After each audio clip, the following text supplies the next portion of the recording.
Alhamdulillahilladzi arsala rasulahu bil huda wa dinil haq liyudhhirahu 'alad dini kullihi wa kafa billahi shahida wa kafa billahi wakila. Asyhadu an la ilaha illallah wahdahu rabbi la syarika lah wa asyhadu anna Muhammadan 'abduhu wa rasuluhu alladzi la nabiyya ba'dahu. Qala Allahu 'azza wa jalla ya ayyuhalladzina amanu taqullaha haqqa tuqatih wa la tamutunna illa wa antum muslimun.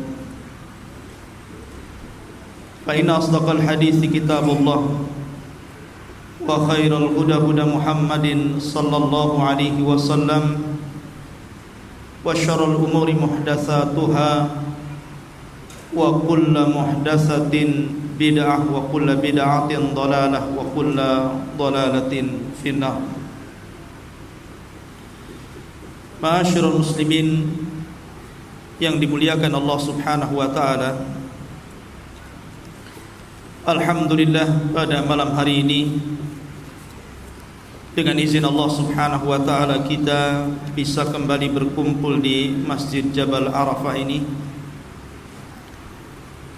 Dan tema pada malam hari ini sebagaimana sudah disebar tentang kisah nabi-nabi yang dibunuh oleh kaumnya.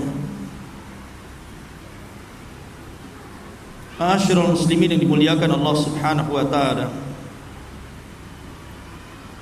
Nabi sallallahu alaihi wasallam pernah bersabda, inna asyaddal bala indallahil anbiya. Sesungguhnya yang paling dahsyat dari ujian yang Allah Subhanahu wa taala berikan kepada manusia, yang pertama adalah para nabi. Tsummal amsalu fal amsal. Baru kemudian di bawah nabi dan di bawahnya lagi. Dari sini menunjukkan bahwa para nabi dan rasul sengaja Allah Subhanahu wa taala timpakan ujian yang lebih berat dibandingkan yang lainnya, karena mereka akan dijadikan qudwah, akan dijadikan teladan oleh umat manusia. Sehingga wajar ketika mereka diberikan musibah oleh Allah, umat bisa melihat kesabarannya. Dari situlah mereka layak untuk dicontoh dan diikuti. Ma'asyiral muslimin yang dimuliakan Allah Azza wa Jalla, tetapi dengan hikmah yang Allah Subhanahu wa taala berikan kepada manusia, tidak ada satupun rasul dari rasul-rasul ulul azmi minar rusul yang mati dibunuh. Dan itulah isyarat daripada perkataan Hasan al-Basri rahimahullahu ta'ala, ma qutila ahadun min rusulin min ashabis syariah. Tidak ada satupun dari rasul yang diutus oleh Allah Subhanahu wa taala yang membawa syariat. Karena Nabi sallallahu alaihi wasallam diutus itu meneruskan syariat yang lama, tetapi rasul diutus untuk membawa syariat baru dan tidak mengikuti syariat lama, walaupun tujuannya sama, mentauhidkan Allah Subhanahu wa taala. Karena masing-masing rasul itu berbeda syariat dan berbeda cara ibadah, namun tujuannya sama, tauhid. Tetapi upaya pembunuhan ada, baik itu terjadi kepada Nuh alaihi salatu wassalam, baik kepada Ibrahim, Musa, Isa, bahkan Rasul sallallahu alaihi wasallam, upaya pembunuhan sudah ada. tetapi Allah tidak takdirkan mereka mati dibunuh. Nuh alaihi salatu wassalam sampai mengatakan, Rabbi inni maghlubun fantasir. Ya Rabb, aku hampir-hampir terkalahkan. Karena ketika itu kaumnya Nuh alaihi salatu wassalam sudah mulai membidik Nuh alaihi salatu wassalam untuk dibunuh. Sudah jadi target. Makanya dia mengatakan fantasir, tolong aku. Maka Allah subhanahu wa ta'ala menolong Nuh alaihi salatu wassalam. Maka Allah subhanahu wa ta'ala turunkan banjir bandang yang sangat besar, yang kemudian meluluh lantakkan seluruh kaumnya. Yang selamat hanya Nuh dan sedikit pengikutnya. Begitu juga Ibrahim. Upaya pembunuhan sudah ada. Bahkan Ibrahim alaihi salatu wassalam nyata-nyata dilempar ke dalam api. Tetapi Allah subhanahu wa ta'ala takdirkan Ibrahim tidak mati. Bahkan Allah subhanahu wa ta'ala berfirman, Kul ya naru kuni bardan wa salaman ala Ibrahim. Katakan ya Ibrahim kepada api, jadilah kau dingin. Jadilah kau dingin dan selamatkan Ibrahim. Maka api menjadi dingin dan Ibrahim terselamatkan dan tidak jadi mati dibunuh. Nabi Musa alaihi salatu wassalam sama, dikejar-kejar oleh pasukan besar Fir'aun loh ya. Seluruh pasukannya dibawa, langsung dipimpin oleh Fir'aun untuk mengejar Musa alaihi salatu wassalam dan orang-orang lemah dari Bani Israel yang mengikutinya. Tetapi Allah subhanahu wa ta'ala takdirkan berbeda. Apa yang dikehendaki Fir'aun berbeda dengan kehendak Allah subhanahu wa ta'ala. Harusnya dia membunuh Musa, tetapi Allah justru mengazab dirinya. Upaya pembunuhan sudah ada di sini. Nabi Isa alaihi salatu wassalam sama dikepung oleh pasukan kerajaan. Tetapi Allah subhanahu wa ta'ala selamatkan Isa. Kemudian diserupakan salah satu dari hawariyunnya yang serupa dengan wajah Isa bin Maryam. Kemudian Isa ditidurkan dan diangkat ke langit. Dialah yang ditangkap, diseret, kemudian digantung, disalib dan dibunuh. Kemudian Yahudi mengklaim bahwa mereka qatalnal masih ibn Maryam, kami sudah membunuh Isa. Tapi Allah katakan, wa ma qataluhu wa ma sallabuhu walakin syubbiha lahu. Mereka tidak membunuhnya, mereka tidak menyalibnya, bahkan yang dibunuh dan disalib itu yang diserupakan dengannya, kata Allah. Nabi juga sama, ada upaya pembunuhan, bahkan berkali-kali. Ketika hijrah dikepung rumahnya, tapi Nabi selamat. Ketika perang Khaybar, Nabi SAW diracun oleh seorang wanita Yahudi, tapi Nabi SAW selamat. Reaksi racun itu baru kemudian, udah lama, tidak langsung meninggal ketika itu. Kemudian di Uhud banyak upaya-upaya pembunuhan kepada Nabi SAW, tapi Allah subhanahu wa ta'ala tidak menjadikan Rasul dibunuh, tetapi Rasul meninggal karena sakit. Dari sini ma'asyiral muslimin yang dimuliakan Allah azza wa jalla, tidak ada satupun ulul azmi minar Rasul mati dibunuh. Tetapi pembunuhan ini terjadi kepada para nabi, dan umumnya adalah nabi-nabi yang diutus kepada Bani Israel. Allah subhanahu wa ta'ala berfirman, awa kullama ja'akum rasulun bima la tahwa anfusukum mustakbartum fafariqan kadzabtum wa fariqan taqtulun. Setiap kali datang kepada mereka Bani Israel seorang rasul, Terkadang diutus itu bukan satu daerah satu rasul, terkadang ada yang 2 rasul satu daerah, ada yang 3 rasul satu daerah. Ketika kemudian rasul-rasul ini mengajak mereka kepada tauhid, rupanya ajakan mereka tidak sesuai dengan hawa nafsunya. Bima la tahwa anfusukum, tidak sesuai dengan hawa nafsu kalian. Apa yang terjadi? Istakbartum, kalian pun sombong. Sombong artinya menolak kebenaran, menolak ajakan dakwah dan merendahkan para rasul. Fafariqan kadzabtum wa fariqan taqtulun. Maka sebagian kalian mendustakan rasul itu dan sebagian lagi membunuhnya. Sebagian mendustakan. Seperti dalam surah Yasin, Allah Subhanahu wa taala berfirman, wadrib lahum mathalan ashabal qaryati id ja'ahal mursalun. Ya Muhammad, berikan permisalan kepada tokoh-tokoh Quraisy itu tentang sebuah negeri ketika para rasul diutus kepada negeri itu. Id arsalna ilaihim itsnaini, ketika kami utus 2 rasul kepada mereka, 2 nabi kepada mereka kami utus sekaligus. Fakadzabuhuma, justru mereka mendustakan keduanya.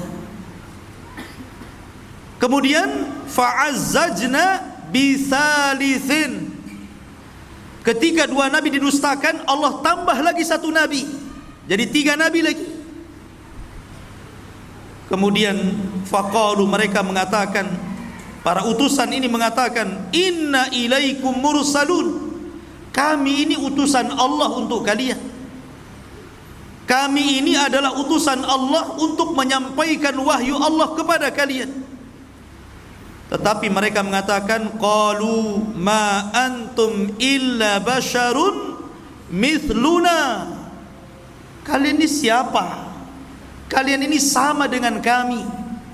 Kalian ini manusia biasa, sama dengan kami. Wa ma anzalar rahmanu min syai'in in antum illa takdzibun, bahkan tidak ada satupun ayat yang turun kepada kalian, kalian ini hanya melakukan kedustaan saja. Saya katakan apa? Fafariqam kadzabtum, ada sebagian orang mendustakan. Mereka dustakan, mendustakan para nabi dan rasul dalam dakwah mereka. Ini akan berlangsung kepada turunannya. Siapa turunan para nabi dan rasul? Para ulama.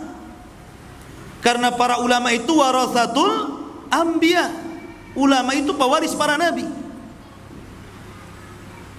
Maka ketika para ulama berusaha untuk menyampaikan warisan para nabi dan rasul, maka kenyataan yang mereka hadapi akan persis seperti yang dihadapi para rasul. Mereka pun sama akan didustakan. Sama akan didustakan. Siapa kamu ini? Bahkan lebih parah, munculnya di zaman sekarang Islam liberal, yang mereka mengatakan tafsir para ulama dulu, sekelas para sahabat, para tabi'in, para tabi'ut tabi'in, itu layak di zamannya saja, memang relevan sesuai dengan zamannya. Tapi kalau di zaman sekarang nampaknya kurang relevan, kurang layak. Harusnya kita tafsiri Quran Sunnah itu sesuai dengan zaman kita. Mereka juga manusia, kita juga manusia. Allah berikan akal kepada mereka, Allah juga berikan akal kepada kita. Dan Allah katakan, afala tatafakkarun, kenapa kalian tidak berfikir? Lihat, dalilnya Quran loh ya. Quran yang menyuruh kita berfikir katanya. Ya beda ya. Mereka para ulama warasatul anbiya, menguasai bahasa Arab dengan fasih, menguasai kaedah-kaedah syariah. Sementara Anda kadang-kadang memahami Islam dari terjemahan Al-Quran. Tidak sama. Pandangan para ulama itu tajam ke depan. Ma'asyiral muslimin yang dimuliakan Allah Azza wa Jalla, Jadi surah Yasin ini sebenarnya menjelaskan tentang sebuah negeri diutus kepada mereka 3 rasul. Dan ini menunjukkan keras kepalanya negeri itu. Kalau tidak keras kepala, 1 saja cukuplah. Oh, sampai 3 pula gitu kan. Menunjukkan negeri itu memang keras kepala, keras hati dan kepala lagi gitu. Mereka menolak dakwah Nabi. Sehingga kemudian ketika mulai mereka berani kepada 3 nabi ini dan hendak bukan hanya sekedar mendustakan dan hampir-hampir membunuh mereka, rupanya Allah Subhanahu wa taala takdirkan ada juga yang membela para nabi itu. Kemudian dijelaskan, wa jaa min aqsal madinati rajulun yas'a. Rupanya ada satu anak muda, dalam riwayat dia seorang penjahit. Dia beriman kepada dakwah 3 utusan ini, berusaha untuk mencegah kaumnya jangan sampai menyakiti 3 nabi itu. Kemudian mengatakan, ya qaumi ittabi'ul mursalin ittabi'u ma la yas'alukum ajra wa hum muhtadun ma liya la a'budu alladhi fatarani wa ilaihi turja'un. Wahai kaumku, ikuti Rasul itu, ikuti nabi-nabi itu, karena mereka berdakwah itu tidak meminta upah sedikit pun kecuali Allah yang akan memberinya, dan mereka orang-orang yang diberikan petunjuk. Sampai kemudian terus menasihati. Ketika menasihati marah kaum ini, akhirnya dipukuli anak muda itu. Bahkan ada yang mengatakan dimasukkan ke lubang kemudian dilempari batu sampai mati. Ya. Sampai mati anak muda itu membela Rasul. Ketika kemudian ruhnya melayang, ruhnya terpisah dari jasadnya, maka Allah Subhanahu wa taala katakan, qila dkhulil jannah, masuklah kau ke dalam surga. Kemudian ketika ruh anak muda yang membela Rasul itu sudah di sorga, apa katanya? Masih sempat dia menyayangkan kaumnya dan mengatakan, qala ya laita qaumi ya'lamun bima ghafara li rabbi wa ja'alani minal mukramin. Dia mengatakan, duhai seandainya kaumku mengetahuinya tentang dosa-dosaku yang Allah ampuni aku, dan Allah jadikan aku hamba yang mulia karena dimasukkan ke dalam surga. Wa ma anzalna ala qaumihi min ba'dihi min jundin minas sama wa ma kunna munzilin. Ketika anak muda ini mati, kemudian ruhnya dicabut dan dimasukkan ke dalam surga, Allah tidak membalas dengan mengirim pasukan banyak malaikat, tidak. Allah cukup mengutus Jibril. Jibril turun, kemudian berdiri di gerbang desa. Kemudian apa? In kanat illa sayhatan wahidah. Tiba-tiba Jibril berteriak 1 kali teriakan, fa idzahum khamidun. Seluruh manusia mati di rumah-rumah mereka. Jadi ada rasul-rasul itu fariqan kadzabtum. Ada Rasul itu yang didustakan, dan hampir semua para nabi dan Rasul didustakan. Nabi saja dikatakan gila, dikatakan sahir, dikatakan syair, macam-macam, didustakan kaumnya. Tetapi ada juga fariqon taqtulun, ada sebagian nabi itu yang dibunuh oleh kaumnya. Bahkan nabi yang dibunuh ini bukan 1-2 nabi, ribuan para nabi dibunuh. Karena Allah Subhanahu wa taala mengutus para nabi ini banyak, 120.000 nabi yang diutus Allah Subhanahu wa taala ke permukaan bumi, dan ribuan nabi itu kebanyakan diutus kepada Bani Israel. Bahkan Imam Abdul Qayyim rahimahullahu taala pernah berkata, pernah kemudian dikisahkan dalam satu waktu 80 nabi dibantai. Bahkan ada juga azhar yang saya baca wallahu alam riwayatnya, pada masa Nabi Ilyas alaihi salatu wassalam 10.000 nabi dibantai. Dan yang ingin saya ceritakan, yang menarik kita ceritakan tentang pembunuhan para nabi dan kaumnya ini adalah seorang nabi dari anak seorang nabi, anak dan bapak dua-duanya dibantai. Ma'asyiral muslimin, siapa nabi itu? Pertama Zakaria dan putranya Yahya, dua-duanya dibantai. Bagaimana kisahnya? Ma'asyiral muslimin yang dimuliakan Allah Subhanahu wa taala, kita tahu bahwa kalau kita cerita tentang Nabi Zakaria ataupun Nabi Yahya, berarti kita terbayang dengan Baitul Maqdis, karena kedua nabi ini adalah orang yang memakmurkan Baitul Maqdis, hidup di zaman Nabi Isa alaihi salatu wassalam. Karena kelahiran Yahya itu hanya beda 3 bulan dengan Nabi Isa. Yahya dulu baru Isa. Artinya bahwa ketika itu hidup 3 nabi, Zakaria, Yahya, Isa. Tetapi berbeda-beda daerah. Kalau Yahya itu ditugaskan di Urdun, mungkin sekarang disebut dengan Yordania, masih daerah Syam. Ma'asyiral muslimin yang dimuliakan Allah Azza wa Jalla, kematian Nabi Yahya ini adalah kezaliman penguasa. Kezaliman penguasa. Padahal Nabi Yahya alaihi salatu wassalam ini orangnya baik. Perhatikan sifat-sifat yang Allah berikan kepada Yahya. Allah menyebutkan dalam Al-Quran, dalam surah Maryam ayat 12 sampai 14, Ya Yahya khudhil kitaba biquwwatin wa atainahul hukma sabiyyah. Wahai Yahya, ambillah kitab itu, maksudnya Taurat, dengan kuat, dan kami berikan kepada Yahya itu kebijakan dalam menyampaikan hukum sejak kecil. Artinya Yahya itu sudah diangkat menjadi nabi sejak kecil. Kalau Nabi SAW diangkat setelah 40 tahun kan, ini sudah sejak kecil sudah diangkat jadi nabi.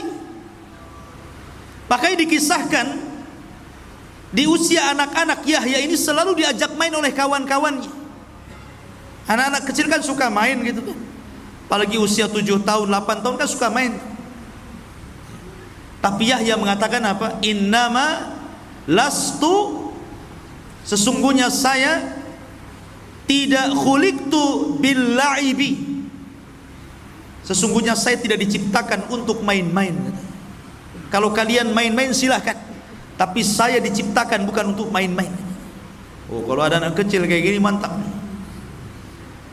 Justru anak kecil sebaliknya, saya diciptakan untuk main-main katanya. Tapi ini tidak. Dia mengatakan saya diciptakan untuk beribadah, bukan untuk main-main. Makanya Yahya itu sedari kecil dia betul-betul mengikuti gaya bapaknya Zakaria. Walaupun Yahya ini sebenarnya kelahiran yang aneh. Kenapa? Karena bapaknya usianya 100 tahun, ibunya 90 tahun, dinyatakan mandul. Tapi karena nilai sebuah doa, Allah kabulkan, dan juga berlomba-lomba dalam kebaikan Zakaria. Akhirnya Allah Subhanahu wa taala kabulkan, punya anak namanya Yahya. Kemudian Allah mengatakan wahananan milladunna, kami berikan hanan. Hanan itu biasanya dipakai dalam kalimat kasih sayang ibu kepada anak. Hananul walid liwalidihi, kasih sayang ibu kepada anak. Saya kira seorang ibu, saya yakin sangat sayang dengan anak.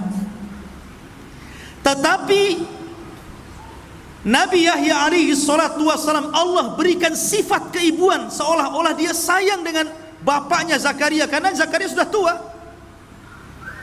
Makanya dia diberikan sifat itu. Makanya di akhir ayat Allah mengatakan wa barran biwalidayhi, dan Yahya itu orang yang paling berbuat baik dengan orang tuanya.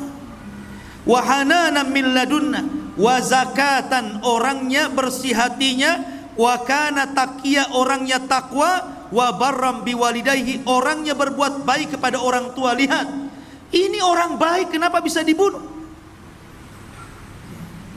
Walam yakun jabbaran asiyah, dan dia bukan orang sombong dan bukan ahli maksiat.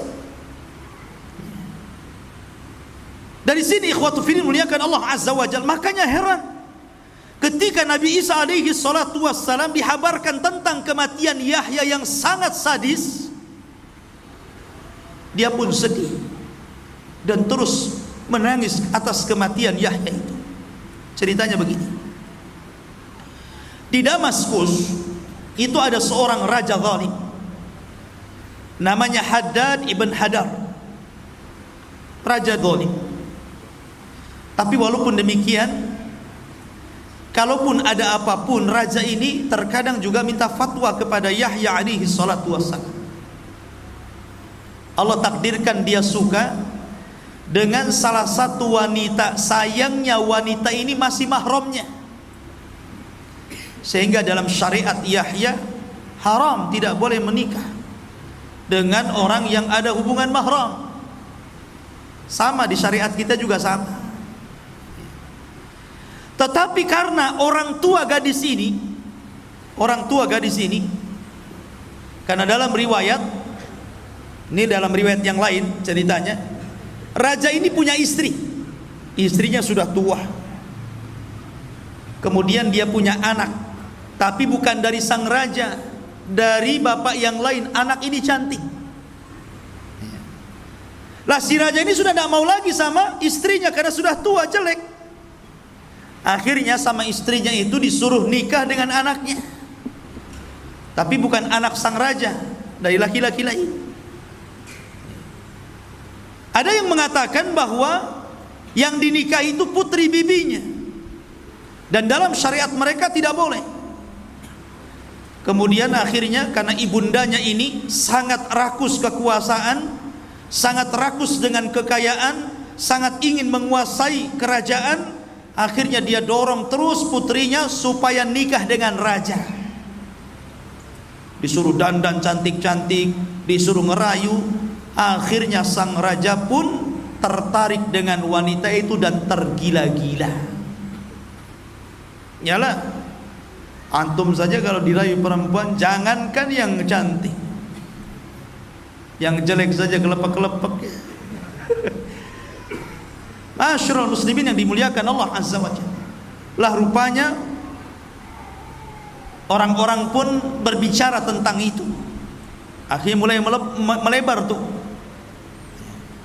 Karena mulai melebar, apalagi kemudian sudah terdengar ke telinga Yahya, dan Yahya memfatwakan haram, tidak boleh, dan didengar oleh manusia banyak. Akhirnya kemudian mereka pun meminta fatwa kepada Yahya. Kenapa tidak ke Zakaria? Karena Yahya itu dikenal kelembutannya.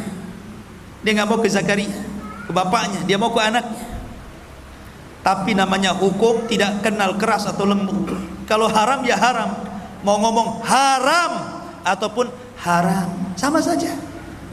Itu kan hanya kata teriak dengan kata lembut saja kan. Tetap saja haram. Kemudian akhirnya karena sudah diharamkan oleh seorang nabi, wanita ini kemudian tidak mau dinikahi. Tapi sang raja sudah tergila-gila masalahnya. Dia tetap ingin mau menikahi wanita itu. Disinilah dimainkan oleh siasat wanita busuk itu. Kata wanita ini, baik, kalau engkau menginginkan diriku menikah dengan diriku, maka maharnya kepala Yahya bin Zakaria. Syaratnya itu. Karena raja sudah tergila-gila, macam mana kan?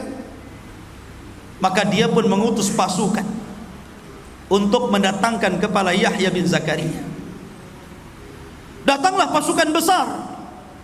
Dalam riwayat bahwa Yahya itu dibunuh sedang berada di Baitul Maqdis dan sedang sholat dalam mihrab. Pasukan ini datang, kemudian ditangkap, betul-betul dimutilasi, dipotong kepalanya, kemudian kepalanya dibawa dan diletakkan di piring emas, kemudian dibawa ke istana. Sementara jasad Yahya ini dikirimkan kepada ayahnya Zakaria yang sudah tua renta. Anda bisa bayangkan, tiba-tiba Anda sudah tua, dikirimkan jasad anaknya tanpa kepala. Tentu sedih Zakaria ini. Akhirnya kemudian kepalanya ini dibawa ke istana. Sampai di istana, di situ ada sang raja, di situ ada wanita fajirah, di situ ada ibundanya yang haus kekuasaan. Prajurit pun datang dan meletakkan kepala Yahya di atas bejana emas, kemudian disuguhkan kepada sang raja. Oh, wanita ini tertawa, senang, keinginannya menjadi sebuah kenyataan.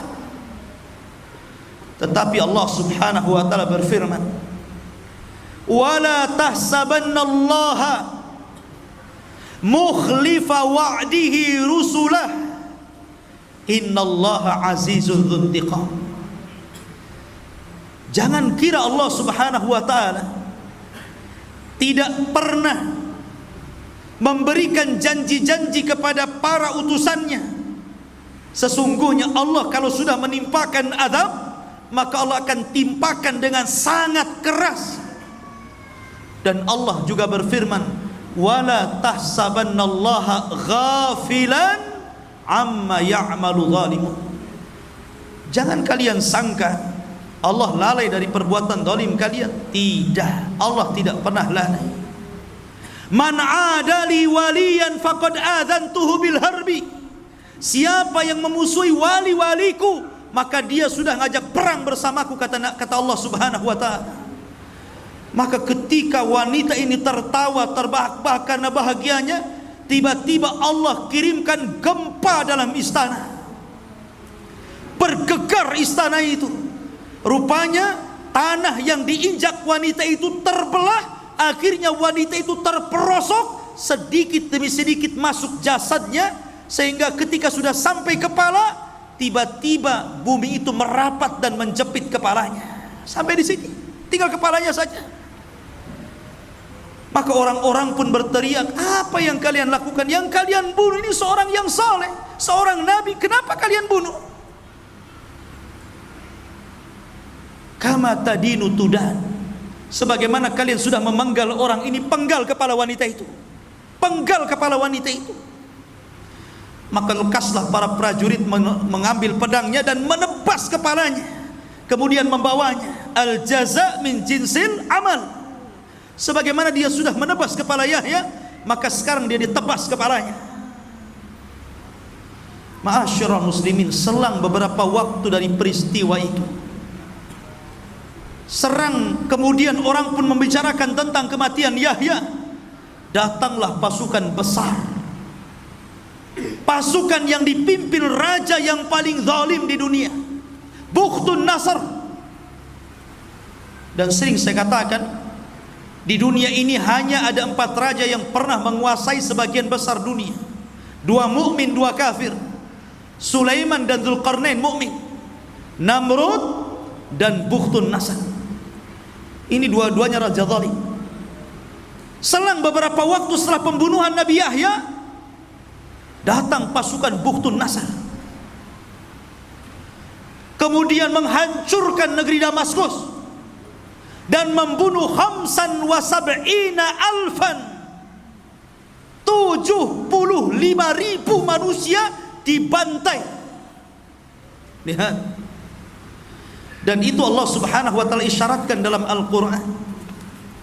Allah Subhanahu wa taala berfirman, "Wa qadayna ila bani Israil fil kitab la tufsidunna fil ardi marrataini wa la ta'luwanna uluwan kabira." Dan Allah berfirman, kami telah pastikan, kami telah putuskan kepada Bani Israel, dan itu tercatat dalam kitab Taurat. sungguh mereka akan merusak 2 kali di permukaan bumi. Kemudian mereka akan sombong dengan sombong yang sangat besar. Fa idza jaa wa'du ulahuma, maka apabila telah datang janji salah satu dari keduanya, ba'athna alaikum, kami akan bangkitkan kepada kalian wahai Bani Israel, ibadan lana, hamba-hamba kami, uli ba'sin syadid, yang memiliki kekuatan yang sangat besar. Faja'u, mereka akan datang khilalad diyar, dan meluluh lantakkan desa-desa kalian. Wa kana wa'dan maf'ula, dan ini ketetapan yang pasti bagi Allah. Allah isyaratkan dalam Quran, karena kalian sudah membunuh Yahya, datang pasukan besar yang lebih dolim lagi, kemudian menghancurkan negara itu. Bahkan 75.000 dibantai oleh Bukhtun Nasr. Sebelum peristiwa Bukhtun Nasr, sebelum kedatangan Bukhtun Nasr dan melulantakkan kerajaan yang telah membunuh Yahya itu, apakah mereka mencukupkan membunuh Yahya? Tidak. Iblis tidak terima kalau seorang nabi yang dibunuh cuma satu. Kalau bapaknya masih hidup. Bapaknya masih hidup, Zakaria. Dia sudah tua. Maka ketika para pembunuh ini berkumpul, syaitan datang menjelma manusia, kemudian membicarakan tentang tuduh-tuduhan kepada Zakaria dan mengatakan, kalian ingat tidak, Maryam kan dahulu punya anak namanya Isa, tidak ada bapaknya, dan tidak ada yang masuk ke mihrab Maryam kecuali Zakaria. Jangan-jangan Zakaria yang menghamili Maryam. Nah, mulailah dia, syaitan datang, bangkit orang-orang itu baru saja membunuh anaknya itu. Akhirnya mendengar bahwa Zakaria akan dibunuh, Nabi Zakaria pun sembunyi ke dalam hutan.